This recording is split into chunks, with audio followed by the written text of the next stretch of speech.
I'm going to use a bass source here. We have a digitally recorded bass, which is very, very pristine, has no real life or analog sound to it. It's very, very dry. All the little plucky edges are all still intact. We're going to use the Distressor first in its normal mode to show you that we can really control the release and the attack and get rid of some of the digital plunkiness of it. I call it plasticky edge because all the little transients that get lopped off on analog tape are not lopped off on digital. But we can actually do some of the lopping here in the Distressor. And halfway through, I'm going to show you the British mode on bass, which allows you to get some additional grunge. A very useful thing sometimes when you're dealing with direct sources. I'm going to start the bass track there.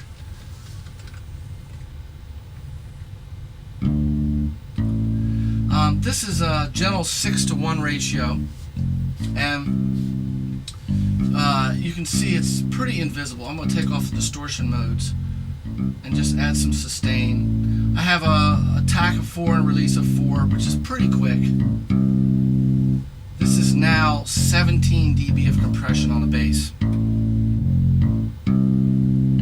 And you can hear it. It doesn't change the timbre too much, just the sustain. However, if I go to Distort 3, which is a built-in distortion function on the Distressor, it increases operating levels and actually does start to flatten out the peaks and take some of the plunkiness out. I'm going to start adding some grunge here, you're going to see. Make sure I'm not overloading our levels here. It's getting close. This is without. And you can hear quite a bit of difference there. The sustain and the front edge is warmed up a little bit. If I go to an attack of 0, you're going to get rid of almost all the front edge, and you're going to get some modulation distortion, which can be useful. You can hear a little bit of grunge there. If I increase the attack to 2, that modulation crackle distortion is gone, and you've got a pretty live sounding bass here at this point. Again, I'm adding third harmonic distortion, which is the flattening of the tops and bottoms like the analog tape, and I'm using a very fast attack to grab a little bit of second harmonic in there.